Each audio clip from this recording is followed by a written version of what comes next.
Blake, if somebody asked you what's the scouting report on Blake Rutherford, what would you say? I would say a player who can change the game, either on the base pass, hitting, or running. Or fielding. If one thing's not on, I'm going to make sure the other two are on. But more important, I'm a competitor. I'm going to go out there and grind out every game. I'm going to try and win every pitch, win every at-bat, and I'm going to try and put my team in the best situation to win a game, whether it's on base or trying to steal a base, getting a hit, making a good play in the outfield, but just overall someone who competes and loves to win.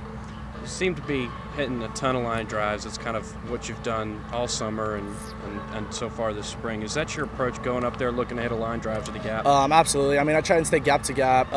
Me and my dad work on it a lot because a lot of pitchers will try and pitch around me or throw me junk. So I just try and get my pitch and stay gap to gap.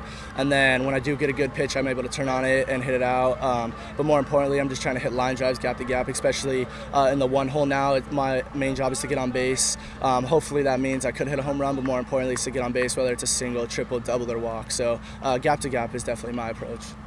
The UCLA commitment, whenever a player in Southern California commits to UCLA, it kind of opens some eyes. What was that process like in terms of them approaching you getting? Yeah, well, it happened when I was out here. I was going into my freshman year, and TJ Bruce was out here watching the 15U trials. They watched me play, and when I got back, I struggled a little bit out in the Dominican, and I got back and I was a little sad, and my dad's like, "Don't be sad, like, you got to call this person back." And he didn't tell me who it was, so I called him, and the phone answered, and it was TJ Bruce, and we talked for a long time, and that bond continued to grow. And I got a couple other scholarships, but I wanted to wait my whole freshman year to end before I committed.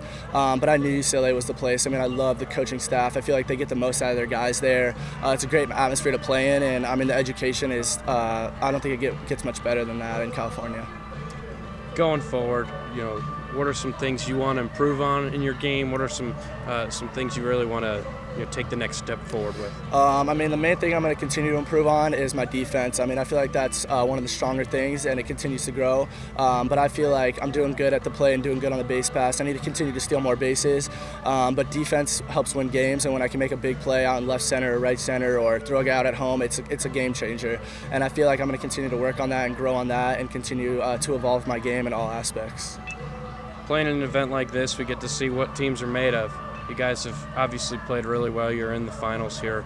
Kind of how would you describe the character of this team? This character of this team is the best, one of the best that I've ever played on. Everyone pulls for each other. If a guy gets pulled out, he's on the fence cheering for the guy to get a hit. Everyone's pulling for each other. Everyone's playing selfless baseball. We're moving guys over. We're hitting guys in. We're making our plays in the field. But we haven't given up. We played at Walton, who's one of the best teams in the country. We were going back and forth. They put up a 3 spot, winning 8-5, and then we go into the last inning, and our 9-hitter, who's one of our best hitters, comes up and hits a 2-run jack to win us the game. We have a never quit attitude, and I think that's one of the reasons why we've been so successful out here. You guys play in one of the more difficult sections in the country. How do you guys feel, knowing that you can compete with some of these teams? How do you feel about your chances when you guys go back home? I feel like our chances are real good. We just got to make sure that hopefully we win tomorrow and we take back the trophy, but we can't get complacent with that. We can't go back to California and be like, oh, we're just going to roll over teams. Every team, if we win this tournament, is going to come out and try and beat us. They're going to throw their best like they have. It's going to be like a big target on our chest. So we just got to go back and keep working harder and pushing harder and continue to keep this thing rolling and continue to build off each other. We've been building off each other really well, whether it's a hit that leads to another hit or a play that leads to another play. This team's really good at building off one another's performance.